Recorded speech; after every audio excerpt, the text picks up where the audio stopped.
Hey, my name is Jason Soares, owner of DaBestBulls and DaBestBulls Ranch.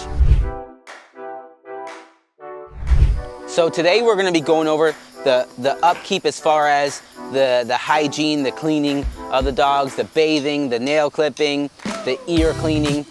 Bulldogs are known for being a pretty high maintenance dog, and to be honest with you, I agree and disagree with that. They're not nearly as high maintenance as people say. That's going to be dictated by the quality of the English Bulldog you get, depending on what program you get it from. Because, for example, Bulldogs have been bred so poorly for such a long time. From the wrong program, you're going to have a dog that is crazy high maintenance, that has hip problems, that has breathing problems, that has all these things. Now, that being said, no matter what, when you get an English Bulldog, you have to know that they are a predisposed breed to a certain amount of problems, and you're trying to minimize that by obviously getting from a really good program. After all that's said, then there is the upkeep of a dog, just like any dog. You have to clean it, you have to cut the nails depending on the activity level of the dog, you have to maintain the ears, and all these little things are gonna, one, make your dog healthier and happier and better, two, gonna make it so now you have less vet visits, less bills, less all those things just by maintaining a dog. Just like with a car, you have to do your regular maintenance. If you don't, you're gonna have way bigger problems in the future. So we're gonna bathe the dogs. Now, I just use a basic, this is like a dog shampoo. It's a soothing hemp oil, lavender. I'm not too specific on dog shampoos. I just like a semi-natural, easy on the skin one, because the Bulldogs are very skin sensitive, typically. And some are more, some are less. I'm gonna get them all wet, and then I'm gonna shampoo them, and then I'm gonna clean them off. And then, some of them like water, some of them don't. You can see that Kimura loves water, Fury doesn't. Kilo sometimes does. This is Rari right here, she loves water. Escobar right here, the king. He likes water, but a lot of times the dogs don't like the hose because of the sound and the pressure and stuff. Fury is a little sissy. He's scared of everything, but it's gonna be good for him. Look at President, he's attacking the wire. Kilo, come. Kilo, come. That's another reason why I like the real skin-sensitive shampoo, is I like to get them all wet, and then I'll put the shampoo on them and let it soak in, let it clean them, everything, and then I'll rinse them off. And some dogs like more water more than others. Like, he likes water. Escobar, come here. Escobar, come. We're gonna clean Escobar first, okay? So, Escobar, come here. You don't wanna listen. Escobar, come here. Escobar, come on. Escobar, come here. Escobar, come on. Esky, come here. Come on, boy. He don't wanna come. Typically, the Bulldogs, they love water. And if you give them like little pools, like they go in that thing, or little pools, they'll go in that. But that's why he's being a brat now. He's smart, he knows what they're doing. But the hoses, they lots of times don't like. So with the water, with the shampoo, I'm gonna give him the shade. I'm just put some on my hand. I just rub it in. Now, something that a lot of people don't ever ask this is gonna help a lot of people actually when they get a Bulldog, and they don't ever think about it, but it's a huge problem. And if you had Bulldogs for a long time, like I've had my Bulldogs my whole life, is the tail pocket. So he doesn't have a tail pocket, but if he did have a tail pocket, and those of you guys that know, you really know it's a huge problem, because what it does is it traps bacteria. It's over here, and it can be like a honestly life-threatening if it gets bad enough. So when you're getting a Bulldog, you want to make sure that the parents don't have tail pockets. And it's something you should ask. Now with Bulldogs' legs, I just take their legs and I just rub here. You want to make sure you get out their rolls. At the same time, I don't like to get shampoo on their eyes and stuff. So with their rolls, I do it with a rag or like baby wipes and stuff. But this is just, I like to clean inside their paws here and make sure it gets clean. And also doing that too, it's very important to touch your dog, because if you're not touching your dog, they might have something in their foot, like a thorn or something that you don't know about, because they can't tell you. And now it's a problem. I like to get every part of them. And now I'm gonna get Escobar out here. he's not liking it, so I'm gonna actually rinse him off first. But the rest of them, I'll let the shampoo soak in. So that's all I do. And if you have a table or the big bathing station, it makes it a lot easier. Obviously in building mode, so we don't have all this stuff yet, but we will shortly. Now Esquire is nice and clean. I rub him as we do this. This is gonna, 1, get the soap out, 2, get all his loose fur out. I clean all his little crevices. Hey boy, you're my pretty boy. I love you. You can towel dry, blow dry, or in my case, out here, I'm just gonna let him just shake loose and walk around. He'll get dry in the sun. That's the benefit of having, you know, this big area. I just grab them. They have so much extra skin. It don't bother them. I keep them on me. You see all the hair coming off him.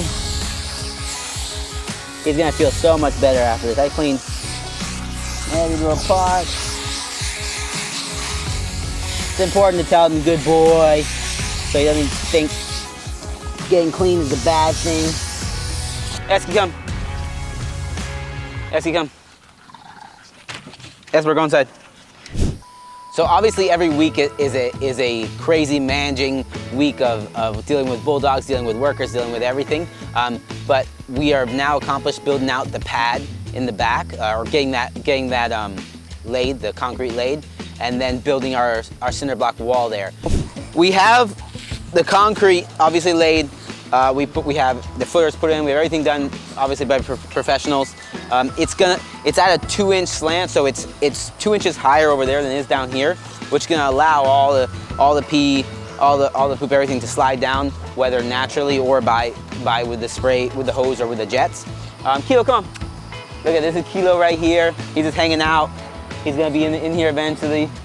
Hey, Diva, come. Diva, come on, baby. Come on, guys. Guys, come on. Come on, let's go. Diva, come. Diva, come. Diva loves the camera. She's still a puppy. She's like a year old. Well, almost a year and a half, but she's funny. But if you see right here, you see the water's actually even going down already. AC, 3.5 ton AC, which is overkill for the square footage we have. But on top of that, we're doing 2 ACs. Totally overkill, but just for safety reasons, me having peace of mind, we're doing that. This hole right here was where the AC is. We moved it, we're gonna fill it, and then we're gonna put the AC back, and we have the other AC coming next week. So that's really cool, and that's gonna make me sleep a lot better at night. Even though we have like the temperature gauges inside that are hooked up to my phone, we have all those things. It's safety first for the dogs. You know, there's like one being lazy or being cheap and not putting another AC in there could lead to a catastrophic thing happening, so we don't want that. Now, the walls, 42-inch cinder block walls, they're not finished. They have to be poured with concrete. The walls are gonna be, so basically if you can imagine, this is gonna be my walkway right here. And then the kennels and their pens are gonna be right here with their doors and everything. They're gonna have access to their inside pens or the doggy door. So that's gonna be really nice. And then it's gonna be hard to imagine, but right here is getting cut out and we're putting in the slide drain. So it's actually gonna be higher up there and all come down here, and from that side, all come down there, and then it's running down into a 500-gallon sewage tank. So it's gonna make it extremely easy to keep the dogs clean and make this area stay clean. So that's the biggest thing I'm super excited about. We're still not sure if we're gonna put jets in there to help the fluid go down, but that'll be next. Now on top of all that, the concrete's finished nicely to make it so everything goes smooth. And then we're also gonna seal the concrete because, believe it or not, concrete's porous and it will absorb pee and poop and absorb the smell, absorb bacteria, and we don't want that. So we're gonna seal it, that's next as well. If you see over here, we have the PVC piping. Come on guys, let's show them. The PVC piping. Kilo, come, Diva, come. This PVC piping is gonna be the mold for the slide drain. It's gonna be cut in half and then placed down in the concrete. And when they cut out that concrete there, they're gonna put it down in, and that's gonna be the mold. We're not sure if it's gonna be the mold and we're gonna pull the PVC out, or we're gonna lead the PVC in. This is a learning process for me, for my builders. This is like a rare thing. These contractors, not every day that they're building a $200,000 or $300,000 dog facility. So it's definitely new, but we're trying the best we can. And then on top of that, if something doesn't work out, I'm making them redo it. So it's a lot of money, but I want the dogs to be set good, and I want everything to run smooth and the facility to be nice.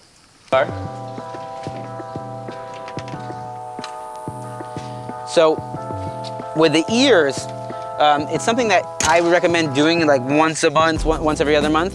And of course, if you ever saw your dog rubbing their ear or shaking their head abnormally a lot, then you need to get their ears cleaned and or take them to the vet because there's something the matter with their ears. So this is the ear rinse I use. You can get it on Amazon.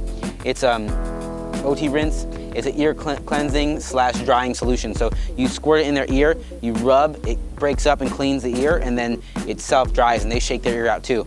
Escobar, he doesn't know he's getting ears cleaned, but he doesn't really mind this. Now, with bulldogs, the breed standard is they should have a pretty rosy ear. Now, if you look at Escobar, look at his ear, see how it comes back? That's a breed standard, and that's good because one, it's pulled back, and it opens up their ear, so it doesn't have the, it allows airflow and doesn't build up the kind of humidity in there that is will cause ear infections and problems. And with the droopy ear dogs, you actually see that a lot, like basset hounds and stuff, crazy bad ear problems because there's no airflow in there, and it causes the humidity and a big problem.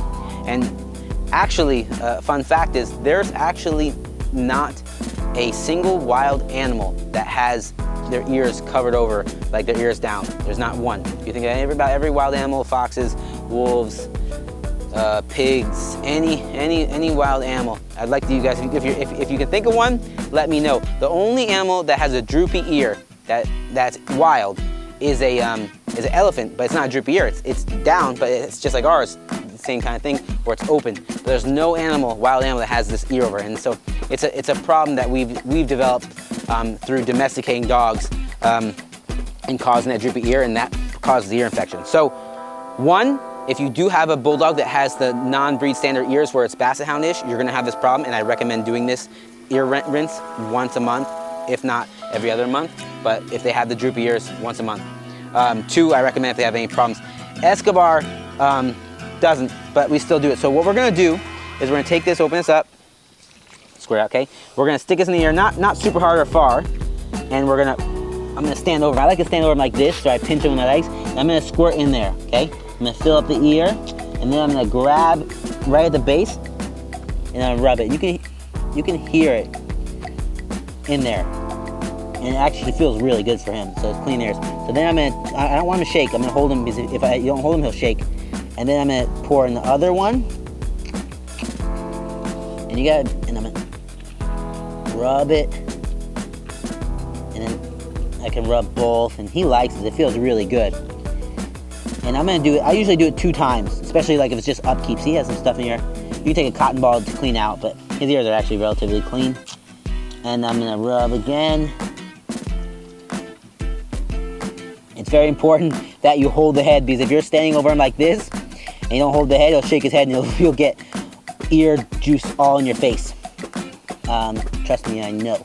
So then I'll do the other one more time, stick it in there, squirt. And I squirt in there pretty good. And I'll rub, and he likes it. So now, this is really good upkeep. And now I'm gonna back away really quick and let him shake his head. And he'll shake his head a couple times. Now I do this as upkeep just to make sure there's no ear infection.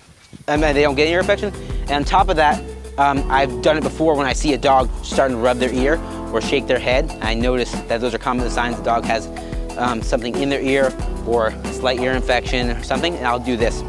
And this works, and it clears it up. Now, if the dog continues to rub their head, shake their head a lot, then you might need vet treatment and go to the vet, and they might give you some antibiotic cream and stuff to put in there.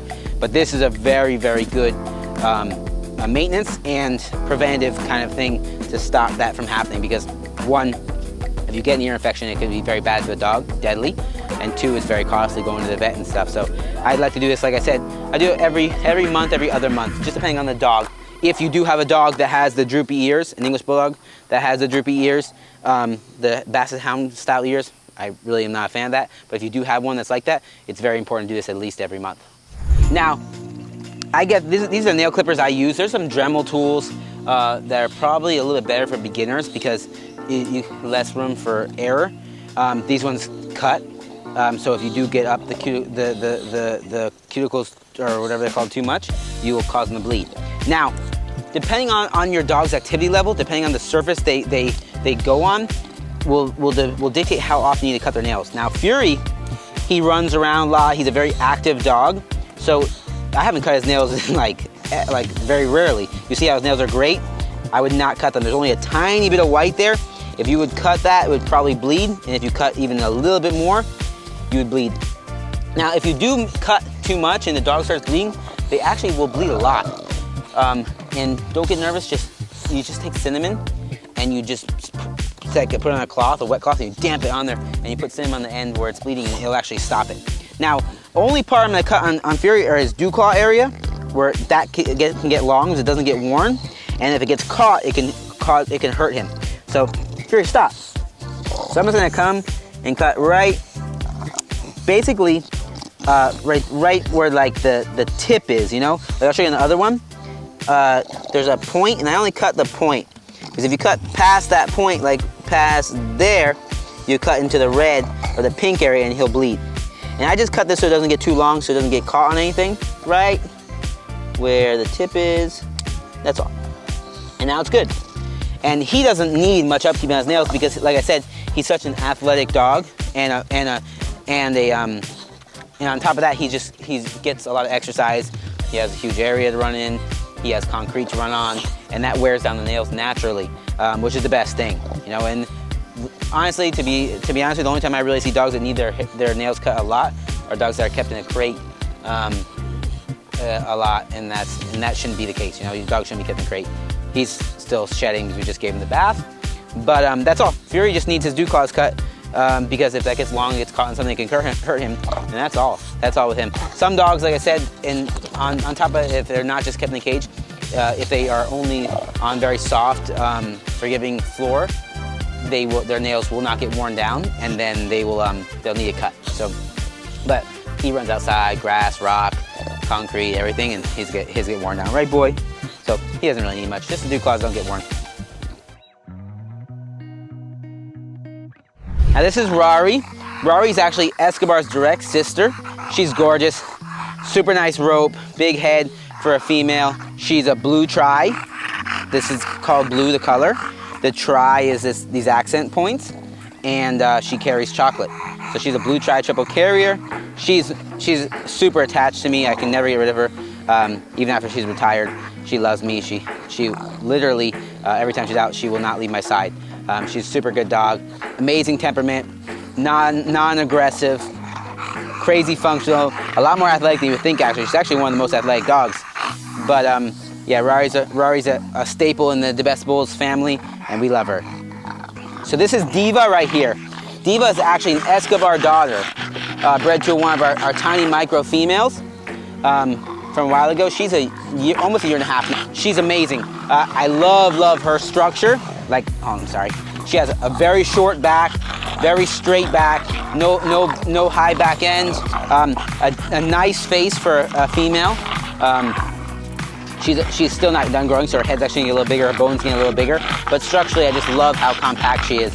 And she's the sweetest dog, just like Escobar, same attitude, very sweet, non-aggressive. And we're actually gonna breed her back to Escobar. It's called line breeding.